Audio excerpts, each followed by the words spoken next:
네, 자, 시청자분들 반갑습니다. 자, 오늘은 제가 로봇 관련해서 좀 설명을 좀 드리려고 합니다.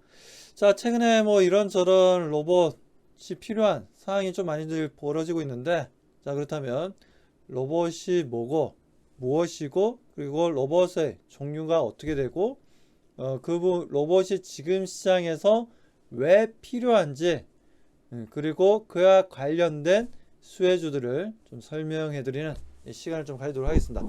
자, 일단 로봇을 자, 스스로 보유한 능력에 의해서 주어진 일을 자동으로 처리하거나 작동하는 기계를 의미합니다.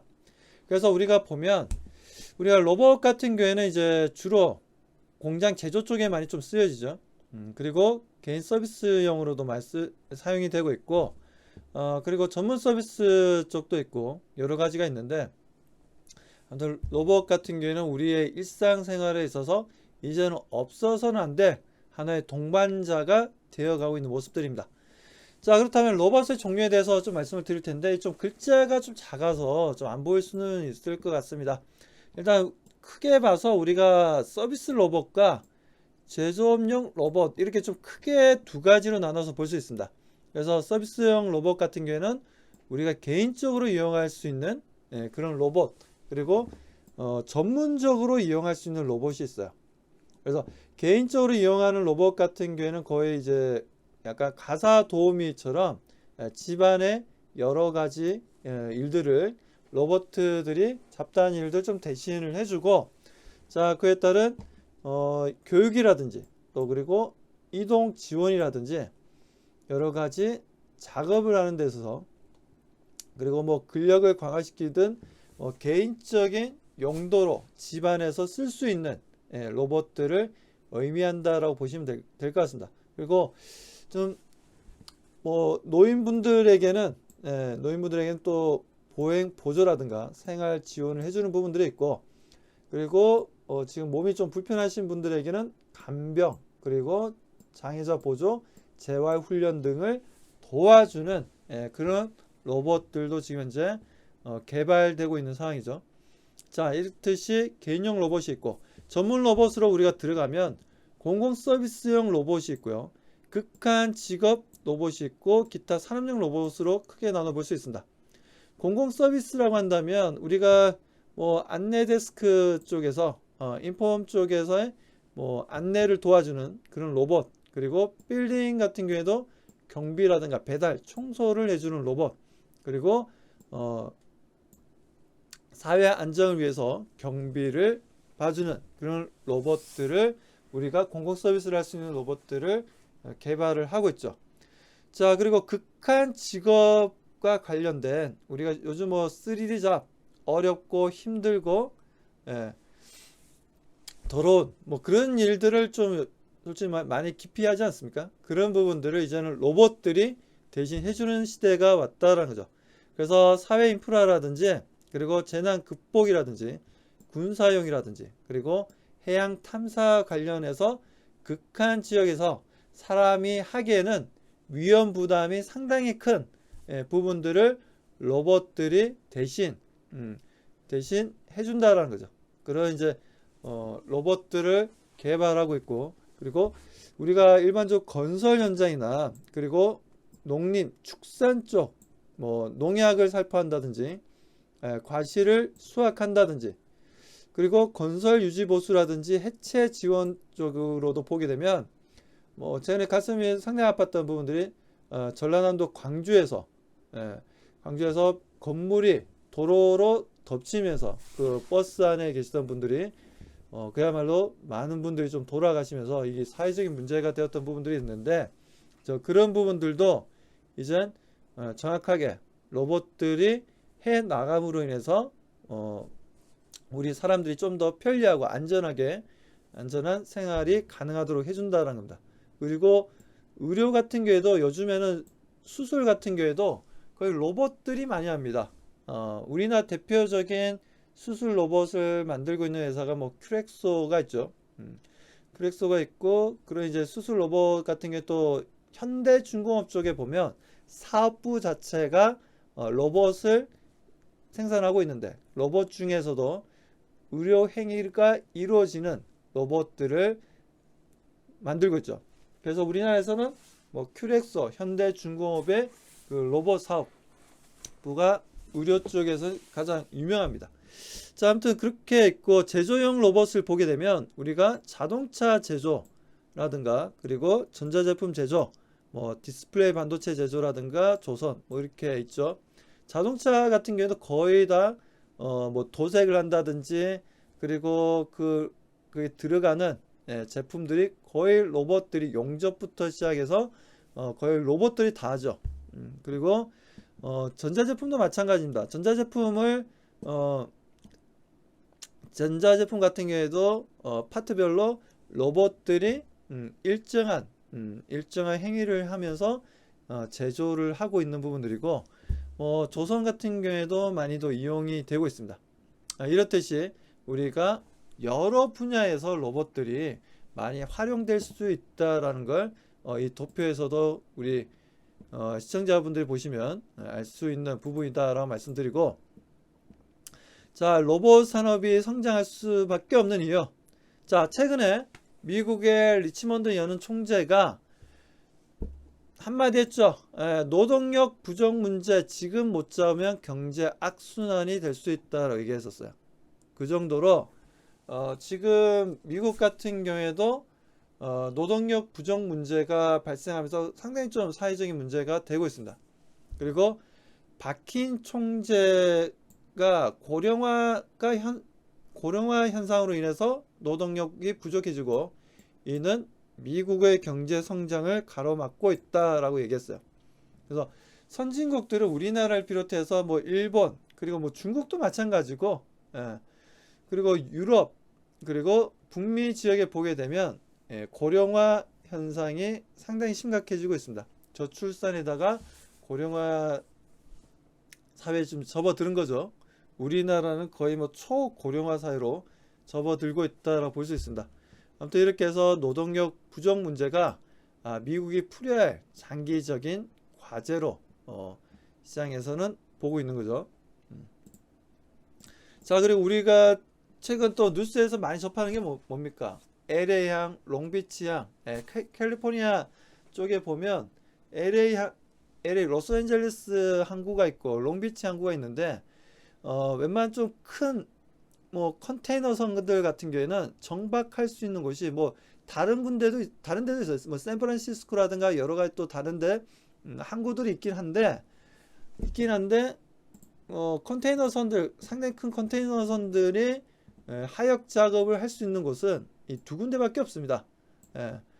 그러니까 아시아 쪽에서 넘어오는 태평양 쪽에서 넘어오는 하역 작업을 할 수 있는 크다란 컨테이너 선이 정박할 수 있는 곳이 로스앤젤레스 항이랑 롱비치 항 두 군데밖에 없어요. 미국에서는 두 군데밖에 없습니다. 그래서 이쪽에 보게 되면 화물선이 157척에 달하면서 역대 최대치를 기록하고 있습니다. 그래서 뭐 LA 항이라든가 롱비치 항이 지금 아시아에서 미국에 도착하는 컨테이너선의 하역 작업 40%를 처리하는 대아시아 무역 관문이라고 나와 있는데, 그 정도로 여기 LA 항이랑 롱비치 항이 그야말로 뭐 셧다운이 되면 굉장히 심각해진다라는 거죠. 이런 부분들이 지금 얘기가 계속해서 나오다 보니까 자동 물류화 시스템에 대한 얘기도 나와주고 있고, 그리고 사람을 대신해서 일을 해줄 수 있는 그야말로 로봇 관련된 내용들도 계속해서 좀 나와주고 있습니다. 자, 그리고 최근에 도미노 피자 같은 경우에도 배달 도미노 피자가 미국 시장에서도 엄청난 성장성을 보여줬었는데 요즘에는 매출도 줄고 있고 영업이익도 안 나옵니다. 뭐 때문입니까? 바로 주문은 많이 들어오는데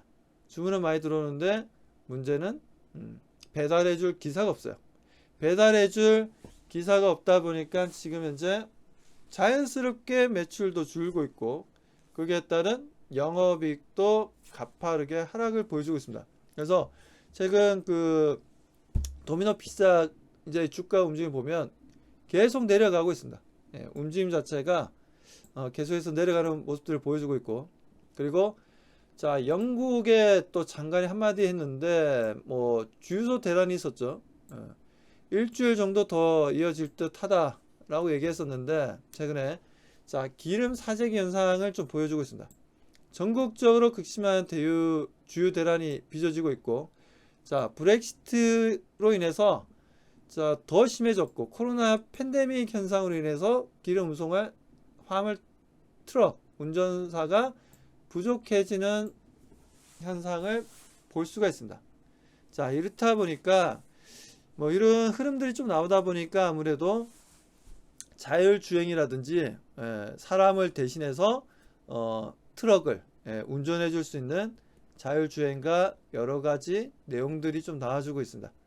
그래서 지금 이런 힘들고 어렵고 한 직업들이 지금 조만간 다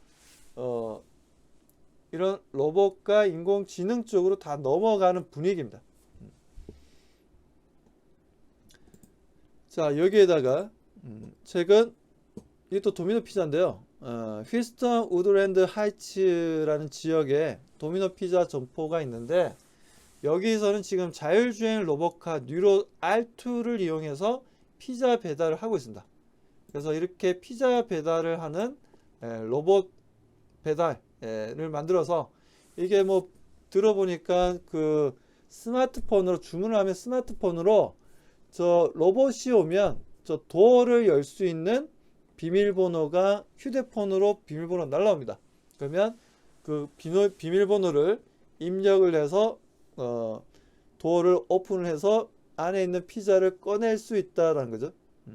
그래서 이런 로봇이 지금 현재 미국에서 지금 배달을 해줄 수 있는 기사가 없다 보니까 배달해 주시는 분들이 없다 보니까 지금 이렇게 로봇을 이용한 피자 배달이 이루어지고 있습니다. 자, 여기에다가 교청 같은 경우에도 이제 협동 조리 로봇을 개발하겠다라는 얘기가 나왔고, 뉴로메카라는 회사와 함께 교청 F&B가 협약을 해서 로봇을 만드는 부분들인데, 우리가 실질적으로 그 치킨집을 하시는 분들은 아시겠지만 이게 지금 닭을 튀기게 되면 거기서 나오는 뭐 연기라든가 내용물들은 다 발암 물질들입니다. 사람에게 굉장히 안 좋죠. 굉장히 안 좋기 때문에 이 부분들을 좀 타개해보고자 로봇이 조리를 할 수 있는, 로봇이 튀기고 양념을 입히고 이렇게 사람 대신 할 수 있는 이런 로봇을 만드는 부분들을 최근 교청 F&B와 뉴로메카라는 회사가 자, 업무 협약을 해서 지금 현재 개발에 들어갔다라는 거죠. 이런 부분들 또한 이제 일상생활에 많이 스며들고 있다라고 보시면 되고, 자, 최근에 또 보면 세종중앙공원이죠. 세종시에 보면 세종중앙공원이 있는데 여기에 배달과 그리고 방역 순찰하는 자율 로봇들이 있습니다. 자, 이 세종종합공원에서 이제 자율주행 실외 로봇이라든가 이를 이용해서 음식 배달이라든지 방역 순찰하는 서비스를 시범적으로 추진하는 건데, 자, 첫 번째 보이는 게 이제 배달용 자율주행 로봇이고, 자, 두 번째 보이시는 게 이게 바로 방역 로봇입니다. 방역. 자, 그리고 세 번째 보시는 게 보안 순찰 로봇이라고 보시면 돼요. 이렇게 해서 로봇들이 움직임을 보여주고 있다라고 좀 보시면 됩니다. 자, 그리고 다음 장을 보게 되면, 자, 요즘 뭐 착용하는 로봇에 대한 관심도 높아지고 있죠. 일할 때도 일의 효율성을 높이고 몸을 보호하기 위한 착용할 수 있는 로봇에 대한 관심이 상당히 좀 높아지고 있는데, 자, 보고 계신 사진은 바로 고양시 일산병원입니다.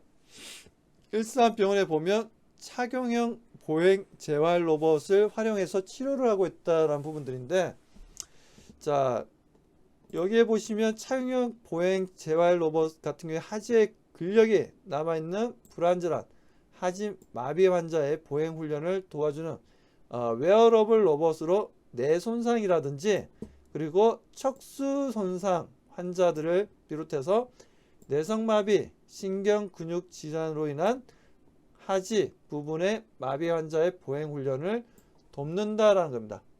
그래서 이런 보시는 것처럼 이런 일산병원과 이런 일산병원을 비롯해서 여러 병원에서 종합병원에서 소위 좀 환자분들이 로봇을 이용해서 보행을 할 수 있는 뭐 그런 재활 로봇 또한 현재 꾸준히 개발을 하고 있는 상황입니다. 그래서 우리가 좀 보게 되면 자, 물류 쪽으로 보면 대한민국에서는 뭐 CJ 대한통운이 가장 큰 회사죠. 예, CJ 대한통운이 가장 큰 회사인데 CJ 대한통운에서도 보시는 것처럼 이 바닥에 이렇게 있는 애들이 지금 다 로봇들이죠. 예. 자, 이런 로봇들입니다. 로봇들. 이 로봇들이 눈에 볼 수가 있는데 자, 로봇과 인공지능, 자, 빅데이터 기반의 기술을 바탕으로 해서 물류 혁신의 기업으로 도약하고 있다. 자, 물류센터 내에서 제품이나 팔레트를 자동으로 작업자에게 전달하는 자동 운송 로봇인 AGV 고정 노선 이동 로봇이 있고 AMR이란 자율주행 이송 로봇을 개발해서 연말까지 주요 물류센터 170여 대를 투입하겠다라고 얘기가 나왔습니다. 그래서 CJ 대한통운도 이제는 사람에게 맡길 수 없다라는 거죠. 그리고 실질적으로 이게 일 자체가 어렵고 힘든 일이다 보니까 아무래도 사람에게 계속 맡길 수는 없고 이런 부분들을 좀 더 빠르고 좀 더 정확하게 물류 시스템을 운영하기 위해서 로봇들을 적극적으로 이용을 하고 있다는 겁니다. 그래서 CJ 대한통운도 하나의 또 로봇 관련 수혜주로 우리가 또 볼 수가 있다라는 거야. 그리고 다음 장 넘어가서 보게 되면 자, 그리고 여기 보시면 KT죠. 자, KT 같은 경우에도 AI 로봇으로 물품 배송 및 방역까지 KT 키스트와 공동 개발을 하고 있습니다. 어제 KT가 좀 안 좋았죠. KT가 안 좋았던 이유가 그야말로 뭐 11시 반부터였나요? 거의 오후 1시까지인가? 오전 11시 반부터 오후 1시까지인지 일단 뭐 인터넷망이 멈췄죠. 멈추면서 상당히 좀 사회적으로 문제가 되었던 부분들이었는데 아무튼 지금 현재 KT 같은 경우에도 지금 카이스트와 공동 개발을 통해서 인공지능 로봇을 물품 배송 방역을 할 수 있는 로봇을 개발하고 있습니다. 그래서 KT 5G 로봇 플랫폼 그리고 클라우드 경쟁력을 융합해서 방역 로봇, 산업용 로봇을 분야별로 해서 사회 현안에 해결할 수 있는 로봇들을 만들어 나가고 있다라는 거죠. 그래서 뭐 이런 부분들을 보면 우리가 KT도 하나의 또 로봇 수혜주로서 우리가 좀 볼 수 있다는 부분들이고 자, 그리고 좀 시가총액 또 작은 종목 쪽으로 넘어가게 되면 오텍이라는 회사가 있죠. 자, 오텍 같은 경우에는 국내 이제 특수 목적 차량을 좀 만들죠. 예를 들어서 뭐 소방차라든지 아니면 응급 환자를 병원까지 모셔다 드릴 수 있는 그런 자동차라든지 그 외에도 보게 되면 뭐 여러 가지 특수 차량들을 만들고 있습니다. 그래서 오텍 같은 경우에는 지금 보시는 것처럼 특수 차량을 만들면서 그와 관련된 로봇, 인공지능 분야를 상당히 또 투자를 해 나가고 있어요. 그래서 1984년부터 시행해온 기계 로봇 항공산업과 발전 포상 자본 제산업 발전에 기여한 유공자, 유공기업을 선발, 포상해서 관련 산업 종사자의 사기 진작과 의혹을 고치지 않은 수혜를 포장하고 있다. 이건 좀 아무것도 아닌데 일단 오텍 같은 경우에도 그런 로봇 관련해서 특수 차량을 통해서 오텍도 하나의 수혜주로서 볼 수 있는 부분들이고 자, T-로보틱스 같은 경우에도 국내 유일의 진공 로봇을 전문적으로 만드는 회사입니다. T-로보틱스. 자, T-로보틱스도 그런 흐름들을 좀 보여주는데 주로 이제 진공 로봇이란다면 아무래도 이제 먼지가 없는 그런 생산 라인에서 움직여 줄 수 있는 활용할 수 있는 로봇이라고 보시면 되는데, 자, 먼지에 가장 민감한 곳이 아무래도 이제 IT 쪽이죠. 전자제품들, 디스플레이라든가 반도체, 핵심 공정에 적용되는 진공 로봇을 전문적으로 만들고 있고, 진공 시스템 또한 제작을 해서 납품을 하고 있습니다. 그래서 T 로보틱스 또한 이런 우리나라의 핵심 수출 품목의 제조 공장에 들어가는 로봇을 만들고 있다라고 보시면 되고, 그리고 밑에 보시면 이제 로보스타가 있죠. 로보스타 같은 경우에도 LG전자 최대 주주입니다. 인수한 지는 그렇게 오래되진 않았어요. 자, LG전자가 최대 주주인데, 자, 산업용 로봇을 다양한 제조용 로봇을 만들고 있어요. 로보스타 같은 경우에도. 그래서 FPD 장비 같은 경우에도 FPD 제조 현장의 초정밀 생산, 검사 등에 사용이 되고 있다라고 보시면 됩니다. 이렇게 해서 우리가 이런 로봇 또한 우리가 관심을 가져야 되고, 이 외에도 로봇 관련주들이 상당히 많이 있습니다. 상당히 많이 있고, 지금 현재 알려드린 로봇 관련 회사들 뿐만 아니라 또 알려드리지 못한 로봇 관련주도 있기 때문에 그런 부분들도 우리가 참고해서 봐야 된다라고 말씀을 좀 드리고 싶습니다. 자, 그런 부분들을 좀 알고 싶다 하시는 분들은 02-3490-4424로 연락 주시면 저와 같이 가족이 되어서 이런 시장에서 정말 좋은 기업들을, 로봇 관련 기업들을 우리가 대응할 수 있다 말씀드립니다. 자, 그러면 저는 여기까지 방송하도록 하고요. 다음 이 시간에 또 더 좋은 소재를 가지고 또 우리 시청자분들이 단기적으로 수익을 만드는 데 있어서 도움을 드릴 수 있는 내용들을 가지고 다음 이 시간에 또 찾아뵙도록 하겠습니다. 수고 많으셨습니다.